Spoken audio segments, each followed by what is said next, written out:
샬롬 샬롬 샬롬 샬롬. 하나님 사랑합니다. 여러분 주 안에서 사랑합니다. 계시록 11장 말씀이에요. 계시록 시작하기 전에 이 계시록을 같이 해야 될까 말아야 될까 하는 생각을 했는데 어느덧 11장 딱 중간이에요. 지금 22장까지 있는데 11장까지가 첫 번째, 그리고 이제 12장부터 22장까지가 두 번째 후반부인데, 지금 오늘 15절에서 19절은 중간에 끝이 나고 후반부로 들어가는 전환적인 말씀. 우리 11장의 중요한 구절들을 조금 보고 갑니다. 2절에 보니까 거룩한 성을 42달 동안 짓밟았더라 이렇게 나오죠. 누가복음 21장 24절에 예루살렘은 이방인의 때가 차기까지 이방인들에게 짓밟히리라고 말씀하셨어요. 누가복음에도, 그리고 계시록 13장에도 짐승이 42달 동안 일할 권세를 받는다. 짐승은 뭐예요? 사탄이죠. 성도들과 싸워 이긴다 이렇게 증거하고 있어요. 계시록 13장에도. 데살로니가 후서 2장 1절에서 4절에도 율법 불법의 사람 멸망의 아들이 나타나기 전에는 그날이 이르지 아니하리니 그는 하나님의 성전에 앉아 자기를 하나님이라고 내세운다. 지금 사단들이 지금도 그러죠. 그리고 두 증인에게 권세를 준다고 3절에 증거되어 있습니다.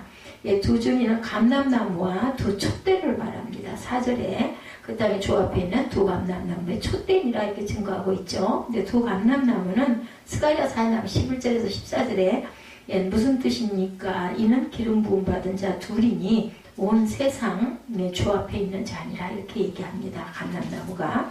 마태복음 17장 3절과 마가복음 9장 4절에도 모세와 엘리야다 이렇게 증거하기도 합니다.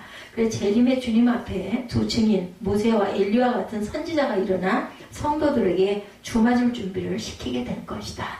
그게 지금 하나님의 그 사자들, 증인들이 주님의 말씀을 계속 증거하고 있죠.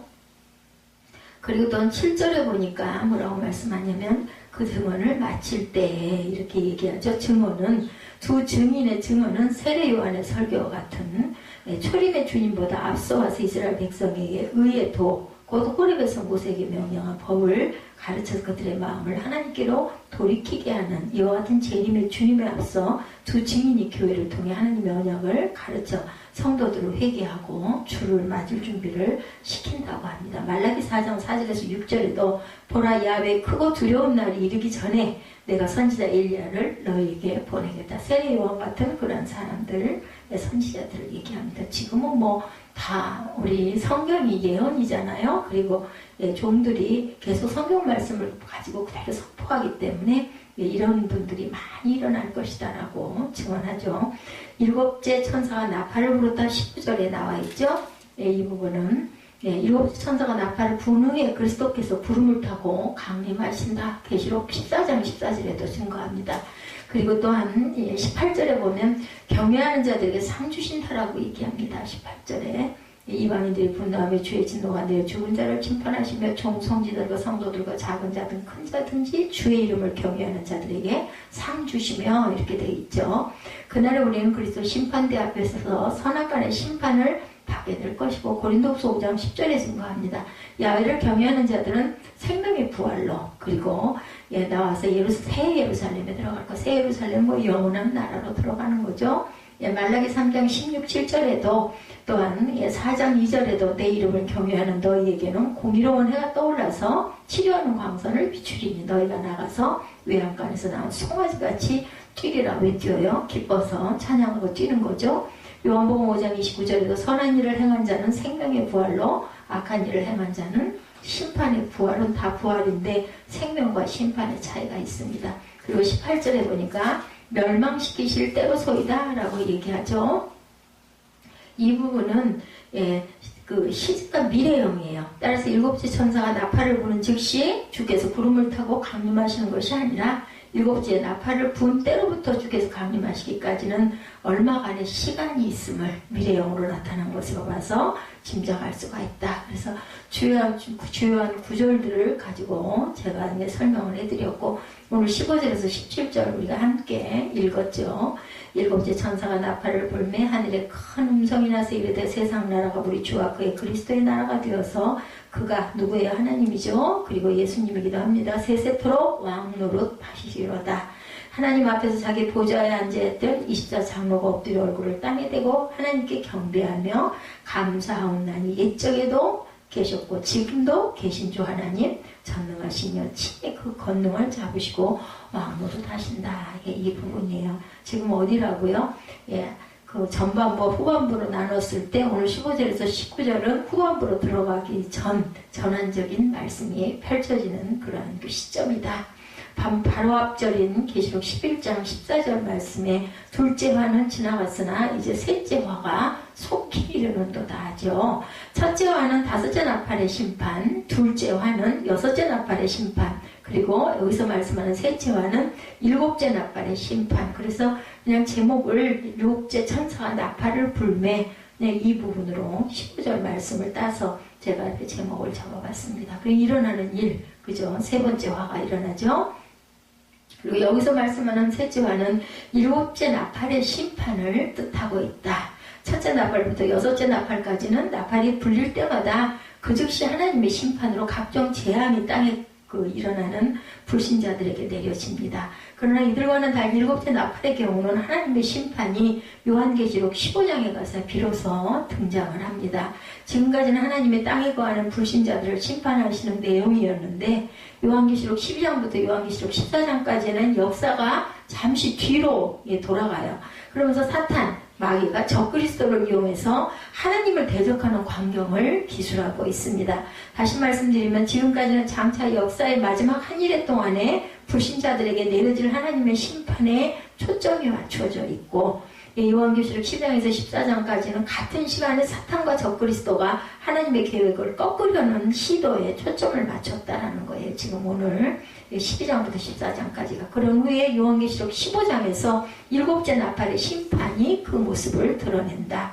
그래서 요한계시록 15장부터 요한계시록 18장까지는 일곱째 나팔의 심판이 일곱 대접의 심판으로 진행이 돼서 갑니다. 나팔이 그 다음에 뭘로? 대접으로. 일곱 대접의 심판이 지나간 후에 하나님의 심판은 모두가 끝이 납니다. 그래서 19장에 가면 누가 오세요? 예수 그리스도의 강림이 나타나고 예수님은 다시 오셔서 사탄의 세력을 모두 다 멸하시죠. 그리고 계시록 20장에서 예수님은 하나님의 나라를 세우신다. 마지막으로 21, 2장은 예수님의 나라의 영원한 영광을 묘사하고 오늘 본문 일곱째 천사가 나팔을 불었을 때 광경을 거기에도 담겨져 있다는 거죠. 21, 2장에 일곱째 천사가 나팔을 불면 맨 먼저 하늘에서는 뭐가? 찬송이 크게 울려 퍼진다. 드디어 하나님의 나라가 온전히 임하게 되고 또한 하나님의 뜻도 완전하게 이루어졌기 때문에 경배와 찬송이 일어납니다. 이제부터 오늘 본문의 말씀을 세 가지로 한번 자세히 살펴보도록 하죠. 나라에 임하오시며 뜻이 하늘에서 이룬 것 같이 땅에서도 이루어지리다. 이것도 돼지가 3개예요. 오늘의 말씀을 통해서 우리 기도가 이루어지는 그날을 기쁨으로 바라볼 수 있기를 주님의 이름으로 축복합니다. 첫째로 하늘에서 큰 음성이 났다 그러죠. 15절에 일곱째 천사가 나팔을 불매 하늘에 큰 음성들이 나서 이르되 세상 나라가 우리 주와 우리 그의 그리스도의 나라가 되어 그가 세세토록 왕노릇 하시리로다. 예수님의 하나님의 오른손에 있는 두루마리를 취하시고 그 두루마리를 봉하고 있던 7인들 중에 마지막 7째 인을 떼셨을 때 그와 동시에 하나님 앞에 서 있는 7 천사들이 하나님께로부터 각기 나팔을 하나씩 받았어요. 그래서 첫째 천사부터 여섯째 천사까지 각 천사가 나팔을 불 때마다 하나님의 심판을 뜻하는 각종 재앙들이 땅에 거하는 불신자들에게 내려집니다. 그런 후에 요한은 한 힘센 천사가 그의 한 손으로 펴놓은 두루마리를 들고 하늘에서 내려오는 걸 봤죠? 조그만 책 하나. 그 힘센 천사는 오른손을 들고 하나님을 가리켜 맹세하면서 말합니다. 계시록 10장 7절에 일곱째 천사가 소리내는 날 그의 나팔을 불려고 할 때 하나님이 그의 종 선지자들에게 전하신 복음과 같이 하나님의 그 비밀이 이루어지라 하더라.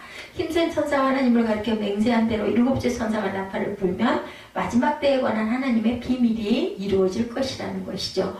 예수님이 다시 오신다. 모든 악은 사라지죠. 성도들을 영화롭게 되어서 하나님과 함께 세세토록 영광을 누릴 것이다. 오늘 보면 15절 말씀 이와 같이 시작을 하죠. 일곱째 천사가 나팔을 불매 드디어 일곱째 천사가 이제 나팔을 불어요.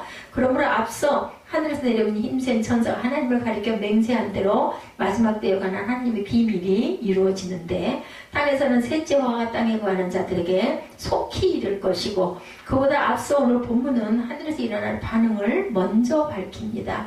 오늘 본문을 다시 보면 일곱째 천사가 나팔을 불며 하늘에서 큰 음성이 났음을 말씀하죠. 하늘에는 하나님과 예수님과 삼위 하나님 계시죠. 성령님이 계세요. 그리고 하나님의 보좌 주변에는 네 생물과 많은 천사들이 있고 그리고 천사들의 수는 뭐라고 그래? 만만이요 천천이다. 엄청 많다라는 얘기죠. 또한 하나님의 보좌에 둘러있는 24보좌에는 성도들을 대표하는 24 장로들이 앉아있다. 15절에 나타나는 하늘에서 나는 큰 음성은 내 생물을 비롯한 많은 천사들이 하나님을 찬송하는 소리다.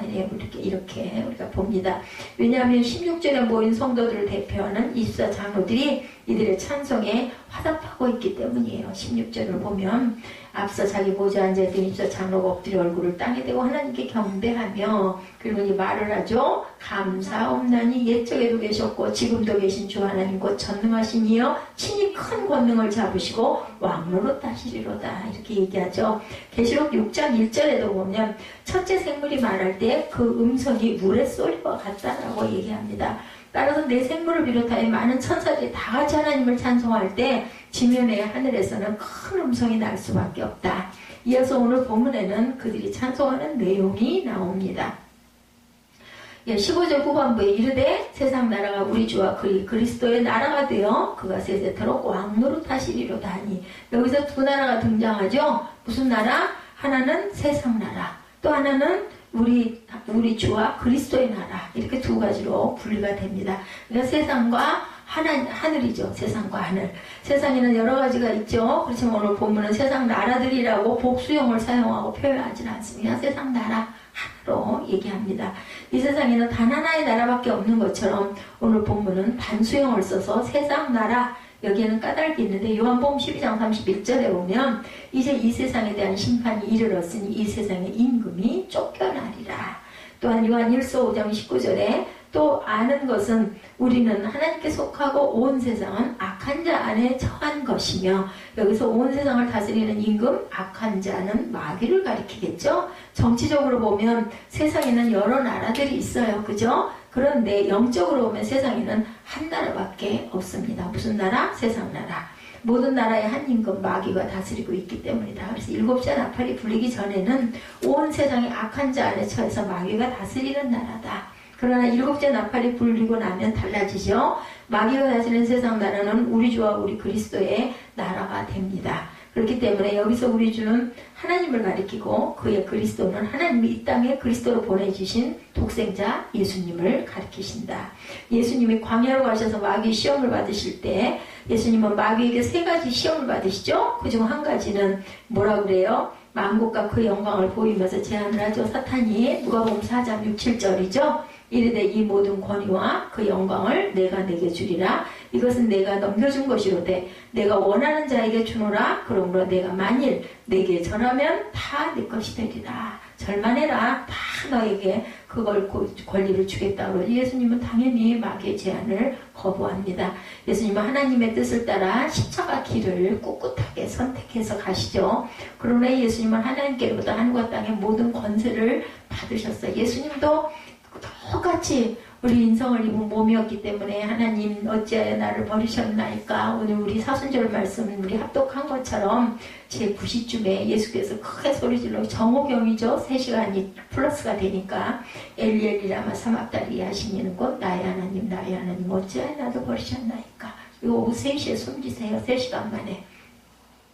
하늘과 땅의 모든 권세를 받으신 예수님도 마귀의 권세를 멸하시고 그의 나라를 세우실 때 이렇게 고통을 받으셨다. 고린도전서 15장 24절에 그 후에는 마지막이니 그가 모든 통치와 모든 권세와 능력을 멸하시고 그리고 나라를 아버지 하나님께 바칠 때다 이렇게 얘기하고 있습니다. 마지막 때 예수님은 마귀의 세력들을 모두 멸하시고 하나님의 나라를 세우시죠. 그리고는 그 나라를 하나님께 올립니다. 고린도전서 15장 28절에도 보면 만물을 그에게 약간은 고린도전서 15장 24절, 지금은 고린도전서 15장 28절입니다. 만물을 그에게 복종하게 하실 때는 아들 자신도 그때 만물을 자기에게 복종하게 하신 이에게 복종하게 되니 하나님께 복종한다는 얘기죠. 이는 하나님의 만유의 주로 만유 안에 계시려 하십니다. 이처럼 예수님은 모든 영광을 하나님께 돌리죠. 다시금 오늘 본문으로 돌아오면 세상 나라가 우리 주와 그의 그리스도의 나라가 되어서 일곱째 나팔에 불리면 예수님이 강림하신다. 다시 오시죠. 예수님은 사탄의 권세를 멸하시고 그의 나라를 이렇게 세우시고 그런 후에 그의 나라를 누구에게? 하나님께 바치죠. 근데 오늘 본문 가운데 되어라는 단어를 보면 될 것이니가 아니라 되어라고 이야기하고 있습니다. 미래형이 아닌 과거형이에요. 일곱째 나팔이 불리더라도 그리스도의 나라가 세워지는 것은 나중에 언제 요한계시록 20장에 가서 이루어지기 때문이다. 하늘에서 나는 큰 음성들은 일곱째 천사가 나팔을 불자 이와 같이 찬송을 합니다. 세상 나라가 우리 주와 그의 그리스도의 나라가 되었도다 라고 찬송을 해요. 앞으로 이루어질 일이지만 그 일이 이루어질 것은 너무나 확실하기 때문에 과거형으로 사용을 합니다. 하늘에서 나는 큰 음성의 찬송은 이와 같이 끝나죠. 뭐라 그래요? 그가 세세토록 왕노릇 하시리로다. 그는 하나님, 우리 주와 그리스도라고 할 때 그가 하나님을 가리키기 때문이다. 일곱째 나팔이 불리면 세상 나라가 우리 주 하나님과 그의 그리스도 예수님의 나라가 될 것이다. 그러므로 하나님의 예수님이 세세토록 왕노릇하고 세상을 다스리신다. 오늘 본문에 세세토록 왕노릇 하실 것이라는 말씀, 것은 문제가 절대로 될 일은 없습니다. 예수님이 바로 하나님이시기 때문에 예수님과 하나님은 언제나 동일하시죠. 하늘에서 나는 큰 음성이 말한 그에는 우리 주 하나님뿐만 아니라 누구까지? 그리스도 예수님도 포함이 된다. 그뿐만 아니라 계시록 22장 5절에 다시 밤이 없겠고 등불과 햇빛이 쓸데없는 이는 주 하나님이 그들에게 바치심이라. 그들이 세세토록 왕노릇 하시리라. 계시록 22장에도 똑같은 말씀이 있어요. 이와 같이 장차 우리도 우리 주와 그의 그리스도 나라에서 세세토록 왕노릇 할 것이다. 우리는 우리 주와 그 그리스도의 나라에서 왕노릇 할 것이다. 그렇기 때문에 우리가 현실이 힘들더라도 낙심할 필요가 없다. 예수님은 우리를 위해서 십자가의 고난을 참으셨죠. 엘리 엘리 라마 사막다리 하시면서 참으셨습니다. 우리도 소망으로 모든 역경을 이겨가야 되겠다. 둘째로 24장막 엎드려 하나님께 경배하죠. 계시록 11장 16절에 하나님 앞에서 자기 보좌에 앉아있던 24장로가 엎드려 얼굴을 땅에 대고 하나님께 경배하여 두 증인이 그들의 증언을 마칠 때 무적행으로부터 올라오는 짐승 곧 적그리스도는 그들과 더불어 전쟁을 일으킵니다. 적그리스도는 마귀의 권세를 받아서 두 증인을 이기고 그들을 죽이려고 하죠. 그런 후에 적그리스도는 그들의 시체를 큰 성길에 둘 것인데 그때 백성들과 족속들과 방언들과 나라들 중에 적그리스도를 추종하는 사람들이 그들의 시체를 사흘 반 동안 보며 무덤에 장사하지 못하게 할 것이다. 적그리스도를 따르는 자들은 그들의 죽음을 즐거워하고 기뻐하고 서로 예물을 보냅니다. 이와 같이 마귀는 적그리스도를 통해서 백성들과 족속들과 방언들과 나라들을 다스릴 것인데 온 세상은 뭐가 되어 마귀의 나라가 됩니다. 그러나 일곱째 천사가 나팔을 불면 마귀가 다스리던 세상 나라가 우리 주와 그리스도의 나라가 될 것이다. 그러니까 마지막 때에는 마귀가 이렇게 그냥 아주 판을 치는 마귀의 나라가 된다라는 거예요. 근데 그게 영원한 게 아니고 예수께서 오셔서 그리고 나면 그들은 다 멸함을 받는다. 일곱째 나팔이 불리면 예수님이 다시 오시기 때문에 하늘과 땅의 모든 권세를 가지신 예수님은 세상 나라를 다스리는 마귀의 권세들을 모두 멸하실 것이고 그런 후에 예수님은 그의 나라를 영원토록 세우시고 하나님께 바쳐드린다. 자연히 일곱째 나팔이 불리자 하늘에서는 그래서 큰 음성이 나죠. 하늘에 있는 네 생물들을 비롯해서 모든 천사들이 큰 음성으로 하나님을 찬송하는 소리, 세상 나라가 우리 주와 그리스도의 나라가 되어 그가 세세토록 왕노릇 이 소리를 계속해서 찬양합니다. 이와 같은 내 생물과 천사들의 큰 음성들로 하나님을 찬송할 때 그들의 찬송에 화답해서 하나님을 찬송하는 자들이 또한 있었는데 16절 전반부에 보면 하나님 앞에서 자기 보좌에 앉아있던 바로 누구? 24장로들이다. 계시록 4장 4절에 보면 보좌에 둘려 24보좌들이 있고 그 보좌들 위에 24장로들이 무엇을 입고 흰옷을 입고 머리에 금관을 쓰고 앉았더라 라고 증거되어 있어요. 계시록 4장 4절에 이와 같이 하나님의 보좌에 둘러있는 24보좌들 위에는 24장로들이 흰옷을 입고 머리에 금관을 쓰고 앉아있다. 성경에 천사들이 앉아있다는 말씀은 절대로 한 번도 안 나와요. 그들은 늘 서 있어요. 근데 다음 장로들은 앉아있다고 하죠. 모든 성도를 대표하는 24장로들은 보좌에 앉아있습니다. 성도들은 이 땅에서 해야 할 사명을 끝냈기 때문이죠. 이어서 16절 후반부에 엎드려 얼굴을 땅에 대고 하나님께 경배했다. 24장로들은 자신들이 앉아있던 보좌에서 이제 내려옵니다. 그러면 24장로들이 바닥에 엎드려요. 그러면서 그들은 얼굴을 바닥에 대고 하나님께 경배했다. 예, 우리말 성경은 24장로들이 엎드려 얼굴을 땅에 댔다고 번역했는데 헬라어 원어 성경에는 땅이라는 단어가 없어요. 24장로들이 얼굴을 댄 것은 땅이 아니고 엎드려 그들의 얼굴을 바닥에 대었다라고 하는데 계시록 4장 6절 전반부에 보면 보좌 앞에 수정과 같은 유리바다가 있다라고 증거되어 있어요. 하나님의 보좌 앞에는 수정과 같은 유리가 바다처럼 넓고 깊게 길게 펼쳐져 있습니다. 그러니까 24장로들이 그들의 얼굴을 댄 것은 바다처럼 펼쳐져 있는 수정과 같은 유리바닥이라고 해석을 해야겠다. 오늘 본문 외에도 요한계시록에는 24장로들이 엎드려 하나님께 경배하는 광경이 3번이나 더 나옵니다. 계시록 4장 10절, 예, 우리가 지금 봤던 5장 14절, 그리고 19장 4절에도 있어요.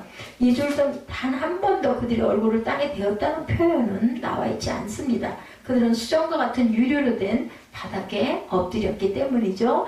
어찌든 간에 7째 천사의 나팔소리 하늘에서 나는 큰 음성이 하나님을 찬송하자 24종 장로들이 보좌에서 내려옵니다. 그들은 엎드려 얼굴을 바닥에 대고 하나님께 경배하죠. 그리고 다음 절에 있는 말씀처럼 역시 하나님을 그들도 찬송하죠. 예, 구원을 받은 성도들에게 나타나는 특징, 엎드려 하나님께 경배하며 하나님을 찬송하는 것이다. 경배라는 게 엎드려서 찬송하는 걸 얘기합니다. 성도들은 늘 하나님께 예배하며 하나님을 찬송하기를 기뻐해야 된다. 그래서 찬양과 경배다 얘기를 해요. 우리가 서서 찬양을 하지만 하나님을 높이며 기뻐하며 경배하는 모습은 우리가 엎드려서 경배하는 모습이다. 그것은 하나님을 굉장히 높이는 그런 행위죠. 우리를 낮추고 겸손의 모습입니다. 성도들은 모든 것이 하나님의 은혜인 줄을 깨닫고 알기 때문에 이렇게 경배를 한다. 하나님은 하나님께 참되게 예배하는 자들을 찾으신다고 그러죠. 예, 우리를 세상 나라에서 우리 주와 그리스도의 나라로 옮기신 하나님의 은혜를 깊이 생각하면서 언제나 엎드려 하나님께 경배하며 하나님을 찬송하기를 기뻐하는 저와 여러분들이 되시기 바랍니다. 세 번째로 24장로들은 하나님을 찬송하죠. 17절에 이르되 뭐라고 그래요? 감사옵나니 옛적에도 계셨고 지금도 계신 주 하나님 곧 전능하신 이여 친히 큰 권능을 잡으시고 왕노릇 하시도다.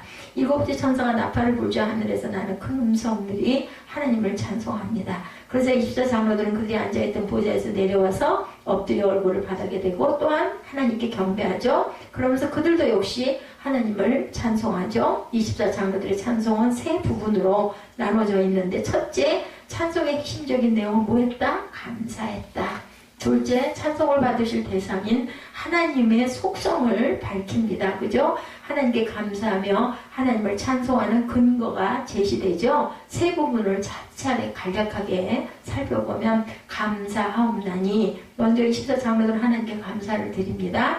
나라에 임하옵시며 이제는 모든 성도들의 기도가 이루어졌어요. 더 이상 마귀의 유혹도 없고 적그리스도의 박해도 없습니다. 그러므로 24장로들은 먼저 하나님께 감사하죠. 이어서 24장로들은 그들이 찬송하는 하나님의 어떤 분이신지를 밝히죠. 뭐라고 그래요? 옛적에도 계셨고 지금도 계신 주 하나님 곧 전능하신 이여. 원문의 순서로 직역하면 주 하나님 전능하신 이여 옛적에도 계셨고 지금도 계시나이다. 이런 뜻이죠. 여기에 하나님의 속성 중 세 가지가 나타나는데 하나님은 누구세요? 주님이시죠. 시편 24편 1절에 땅과 거기에 충만한 것과 세계와 그 가운데 사는 자들은 다 야훼의 것이로다. 예, 우리는 모두 다 주님의 것이죠. 하나님의 온 세상을 창조하셨기 때문에 마땅히 온 세상의 주인은 하나님이십니다. 나아가서 하나님은 어떤 하나님? 그렇기 때문에 올마이티가 전능하신 하나님, 전능하신 하나님은 사탄에게 일시적으로 세상 나라를 다스리라 하고 허용하셨죠. 그러나 하나님은 마지막에 사탄을 멸합니다. 사탄이 그의 세력을 결집해서 대항하더라도 전능하신 하나님을 절대로 이길 수가 없겠죠. 뿐만 아니라 하나님은 옛적에도 계셨고 지금도 계신 하나님, 또 내일도 영원히 계신 하나님입니다. 영원하신 하나님은 옛적에도 온 세상의 주님이셨고 지금도 온 세상의 주님이시고 주인이죠. 또한 영원하신 하나님은 옛적에도 전능하셨고 지금도 역시 전능하신 하나님입니다. 계시록 1장 4절 그리고 1장 8절 그리고 4장 8절에 보면 하나님의 영원성을 표현하고 있는데 그 영원성에 대한 말씀은 전에도 계셨고 지금도 계셨고 지금도 계시고 장차 오실 분이다 이렇게 얘기하죠. 오늘 본문에 보면 이 가운데 하나님은 장차 오실 분이라는 표현이 빠져 있어요. 일곱째 나팔이 불리면서 하나님이 오시기 때문입니다. 우린 좀 더 기다리고 시간이 걸린다는 거죠. 더 이상 하나님이 장차 오실 분이 아니시라 이미 오신 분이다. 그러므로 계시록 16장 5절에 오늘 본문 이후로는 하나님의 영원성을 뜻할 때 장차 오실 분이라는 표현이 16장 5절 이후로 빠져 있습니다. 이제 오늘 본문은 이와 같이 끝맺죠. 17절 후반부에 친히 큰 권능을 잡으시고 왕노릇 하시더라. 이스라엘 장로들이 하나님께 감사하며 하나님을 찬송하는 까닭은 하나님이 친히 큰 권능을 잡으시고 왕노릇 하시기 때문이다. 그래서 전능하신 하나님은 큰 권능을 잡으시고 마귀의 세력을 완전히 멸하시죠. 이제는 하나님이 온 세상의 주가 되셔서 하나님이 영원토록 온 세상을 다스리게 되셨습니다. 그러므로 20대 장로들은 하나님께 감사하며 하나님을 찬송하죠.